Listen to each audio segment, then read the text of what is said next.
کہ مولا کوئی ایک ایسا نسخہ عطا فرما جو تنہا تمام بیماریوں کا علاج بن جائے.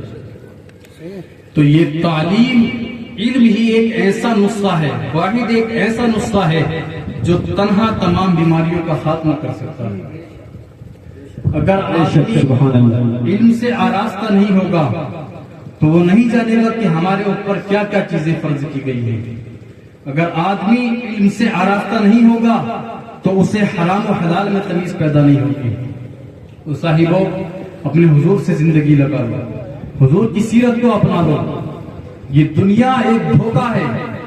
ہمارے کو یار جو دنیا میں بڑی محبتیں دیتے ہیں، بہت شفقتیں کرتے ہیں اور کہتے ہیں کہ یار تیرے بغیر محفلیں سونی لگتی ہیں، تیرے بغیر جینا بہت مشکل ہے، سب ساتھ چھوڑ دیتے ہیں.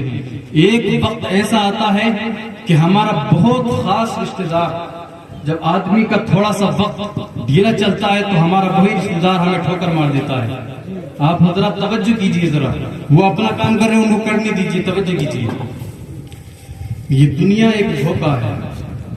اگر پوری دنیا کا اگر آپ جائزہ لیں گے تو اس پوری دنیا کے اندر کوئی ایسا رشتہ نہیں ہے جو وفادار ہو.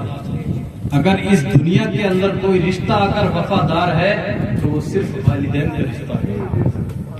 اس کے بعد میں والدین کا بھی رشتہ کس حد تک ہے؟ والدین کا رشتہ بھی اس حد تک ہے جب تک ہم زندہ ہیں. جب تک ہم زندہ ہیں. مرنے کے بعد ہمارا اگر رشتہ قائم ہے تو بس اتنا قائم ہے کہ ہم ان کی قبر پر جا کے فاتحہ پڑھ سکتے ہیں. لیکن اس دنیا کے اندر ایک ذات ایسی ہے جو دنیا میں بھی ساتھ نہیں چھوڑتی اور مرنے کے بعد قبر میں بھی ساتھ نہیں چھوڑتی. جی سبحان اللہ. ہمارے وہ خاص رشتہ دار، ہمارے وہ دوست جو دنیا میں بہت پیار سے کہتے ہیں کہ یار تیرے بغیر محفل سونی لگتی ہے، تیرے بغیر دل نہیں لگا کرتا. جب کسی شخص کا، اسی کے دوست کا جب انتقال ہو جاتا ہے، ذرا توجہ کے ساتھ سنیے گا، جب اسی دوست کا انتقال ہو جاتا ہے تو جو دوست دنیا میں رہ کر کے یہ کہا کرتے تھے نا کہ یار تیرے بغیر محفل سونی لگتی ہے، کہ یار تیرے بغیر دل نہیں لگا کرتا ہے، ساتھ جئیں گے اور ساتھ مریں گے، جب اسی دوست کا انتقال ہو جاتا ہے تو آج تیری قبر پہ آنے کے لیے تیار نہیں ہے. اور صاحب اور آگے کی کہانی بتاتا ہوں. جب تمہارا انتقال ہو جاتا ہے، جب باری آتی ہے تم کو کفن پہنانے کی، جب باری آتی ہے تم کو نہلانے کی، تو تمہارے ان دوستوں سے کہا جائے گا کہ یار اپنے دوستوں کو ذرا نہلا تو دے. تو وہی دوست بہانہ مارتے ہوئے نظر آتے ہیں کہ یار کسی اور سے نہلا لو، کسی اور سے نہلوا لو. تیرا وہ خاص تیرا بیٹا جب اس سے کہا جائے گا کہ اپنے باپ کو کم سے کم ہاتھ تو لگا دے، تو وہ بیٹا بھی بہانے مارتا ہوا نظر آئے گا. وہ خدا نہ ذرا دل پہ ہاتھ رکھ کے تو سوچو، جب ہم کو قبر میں اتار دیا جاتا ہے، ذرا توجہ کے ساتھ سنیے گا، جب ہم کو قبر میں اتار دیا جاتا ہے، اور جب باری قبر میں اتارنے کی آتی ہے، اور جب تیرے دوستوں سے کہا جاتا ہے کہ یار اس کو قبر میں اتارنے کے لیے کوئی قبر کے اندر اترے، تو کوئی قبر میں اترنے کے لیے تیار نہیں ہوتا ہے. اگر قبر کے اندر کوئی اترتا ہے تو وہ شخص ہوتا ہے جس سے ہم نے دنیا میں رہ کر کے کبھی مسافہ بھی نہیں کیا ہوتا ہے. وہ قبر کے اندر اترتا ہے جس سے ہم نے کبھی مسافہ بھی نہیں کیا ہوتا ہے. قبر کے اندر جب اتارتے ہیں تو قبر کے اندر جب تختے لگا دیے جاتے ہیں تو تیرے وہ دوست جو دنیا میں رہ کر کے کہا کرتے تھے کہ یار تیرے بغیر محفل سونی لگتی ہے، تیرے بغیر دل نہیں لگا کرتا ہے، کہ یار ساتھ جئیں گے اور ساتھ مریں گے، آج وہی دوست تیری قبر پہ کھڑے ہو کر کے یہ کہتے ہوئے نظر آئیں گے کہ یہ سوراخ رہ رہا ہے، یہ سوراخ کو بند کر دیا جائے، یہ سوراخ رہ رہا ہے، یہ سوراخ کو بند کر دیا جائے. تیری قبر کا ایک ایک سوراخ چن چن کے بند کیا جا رہا ہے. اور جب تو اس قبر کی تنہا رات میں جب تو اکیلا ہوگا اور گھبرا رہا ہوگا اس تنہائی کے عالم میں، جب تیرا ساتھ دنیا چھوڑ دے گا، جب تیرا ساتھ تیرا بیٹا بھی چھوڑ دے گا، تیرا ماموں بھی تیرا ساتھ چھوڑ دے گا، تیرا بھائی بھی ساتھ چھوڑ دے گا، اور جب اس قبر کی تنہا رات میں چار دیواری کے اندر جب تو گھبرا رہا ہوگا، رو رہا ہوگا، جب تو اٹھ کے بیٹھے گا تیرا دل گھبرا رہا ہوگا، ایسے تنہائی کے عالم میں تیری قبر کے اندر کوئی ساتھ دینے والا نہ ہوگا، تو اس وقت بھی سید الانبیاء تیری قبر کے اندر تشریف لائیں گے اور فرمائیں گے میرے بندے، تجھے میرے محبوب کے غلام، تجھے گھبرانے کی ضرورت نہیں ہے، اس لیے کہ جب دنیا میں سارے رشتے ساتھ چھوڑ دیتے ہیں تب مدینے والا کے سینے سے لگا. سبحان اللہ. نعرہ تکبیر، نعرہ رسالت، نعرہ رسالت، مسلک اعلیٰ حضرت، مسلک اعلیٰ حضرت مولانا حسان رضا صاحب اللہ. جب دنیا کے سارے رشتے ساتھ چھوڑ دیتے ہیں اس وقت آ کر کے سینے سے لگاتے ہیں مدینے کی تاجدار. ہم کو اپنی زندگی میں بھی چاہیے نا کہ ہم اپنی زندگی حضور کی زندگی کی طرح بنا لیں.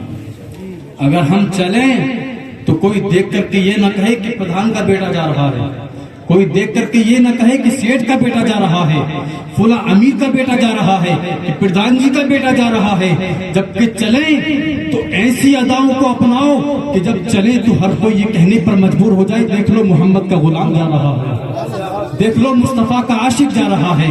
صاحبو اپنی زندگی کے طریقے بدل دو. یہ دنیا ایک دھوکہ ہے, یہ دنیا کی رنگینیاں یہ سب ایک دھوکہ ہے. یاد رکھنا ایک دن مرنا ہے.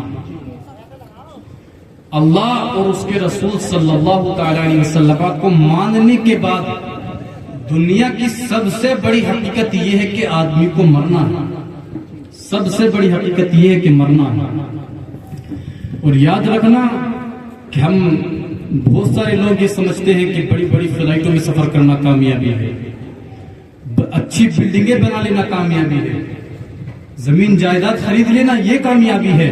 نہیں, میں تو یہ کہتا ہوں کہ کامیاب وہ شخص ہے جو دنیا کے اندر سے اپنا ایمان بچا کر کے لے جائے. کیا بات ہے, سبحان اللہ. بہت دنیا کے اندر جب مرے تو اپنا ایمان بچا کر کے لے جائے. اور آج کچھ دجال ایسے پیدا ہو گئے دنیا کے اندر, بتائیے اگر حضور ہماری شفاعت نہ فرمائے تو کیا ہم بخشے جائیں گے؟ نہیں بخشے جا سکتے. ہمارے اعمال ایسے ہے ہی نہیں کہ ہم اپنے اعمالوں کی بنیاد پر بخشے جائیں. بہت سارے لوگ شفاعت مصطفیٰ کا انکار کرتے ہیں اور بڑی آسانی سے کہہ دیا کرتے ہیں کہ ہم کو حضور کی شفاعت کی ضرورت ہی نہیں, حضور کی شفاعت کی ضرورت ہی محسوس نہیں کرتے. میں ان دجالوں سے کہنا چاہتا ہوں کہ دجالو آخر تم کیا ہو اور تمہارے تقوی کی حیثیت کیا ہے؟ تم کس روزہ اور نماز پہ کرا رہے ہو؟ اور یار ان لوگوں کو دیکھو جنہوں نے حضور کے ساتھ میں زندگی گزاری ہے, جنہوں نے آقا کے پیچھے نمازیں پڑھی ہیں. جیسے کہ حدیث کے راوی حضرت انس بن مالک رضی اللہ تعالی عنہ بیان فرماتے ہیں, وہ صحابی بھی تھے اور مقدس صحابی رسول تھے. وہ کہتے ہیں کہ یا رسول اللہ اگر آپ ہماری شفاعت نہ فرمائیں گے تو شاید ہم بخشے نہ جائیں گے. یا رسول اللہ اگر آپ ہماری شفاعت نہ فرمائیں گے تو ہمارے روزے اور نماز ہماری کام نہیں آئیں گے. یا رب ذرا میں آپ سے پوچھنا چاہتا ہوں یہ کون عرض کر رہے ہیں حضور کی بارگاہ میں؟ ایک مقدس صحابی رسول تھے, آپ کی طرح اور میری طرح گناہوں میں ڈوب کر اپنی زندگی کو بسر کرنے والا کوئی شخص نہیں تھا. ہم تو اپنی زندگیوں کو چوراہے پر بیٹھ کر دوسروں کی بیٹیوں کو اپنی نگاہیں تاکنے میں گزار دیتے ہیں, لیکن وہ صحابی رسول تھے. صحابی رسول کا جنتی ہونا کنفرم ہے, لیکن وہ پھر بھی آقا کی بارگاہ میں عرض کرتے ہیں آقا اگر آپ ہماری شفاعت نہ فرمائیں گے تو ہم بخشے نہیں جائیں گے. اور مقدس صحابی رسول اور صحابیت بھی ایسی کہ جب چلے تو مصطفیٰ کے ساتھ, حضر میں ہے تو مصطفیٰ کے ساتھ, جب اٹھتے ہیں تو مصطفیٰ کے ساتھ, نماز پڑھتے ہیں تو آقا کے پیچھے. وہ عرض کرتے ہیں آقا اگر آپ ہماری شفاعت نہ فرمائیں گے تو کائنات کے اندر کوئی دوسری ہستی ایسی نہیں ہے جو ہماری شفاعت فرما دے. گویا کہ مقدس صحابی رسول بتا رہے تھے کہ نہ طاعت پر نہ زہد و اتقا پر ہے, ہمارا ناز جو کچھ ہے بس محمد مصطفیٰ پر ہے. نہ طاعت پر نہ زہد و اتقا پر ہے, ہمارا ناز جو کچھ ہے بس محمد مصطفیٰ پر ہے. دوستو اس دنیا کے اندر اپنی زندگی کو سنوار لو. یہ دنیا صرف ایک امتحان گاہ ہے. اس دنیا کے اندر اللہ رب العزت نے بھیجا ہے صرف امتحان لینے کے لیے. میں دیکھنا چاہتا ہوں کہ میرے بندوں میں کون اعمال صالحہ کرتا ہے. بس صرف یہ امتحان گاہ ہے, مرنا ہے. کل نفس ذائقۃ الموت, ہر نفس کو موت کا ذائقہ چکھنا ہے. وہ چکھنا ہی ایک اٹل حقیقت ہے. تم کو چاہیے کہ ہم اپنے اعمال کو سدھاریں اور اللہ اور اس کے رسول سے دل لگائیں.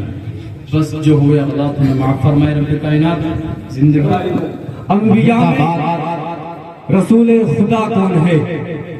علماء اسٹیج کا توجہ کا تعلق ہے. انبیاء میں رسول خدا کون ہے؟ یا نبی آپ ہیں, دوسرا کون ہے؟ انبیاء میں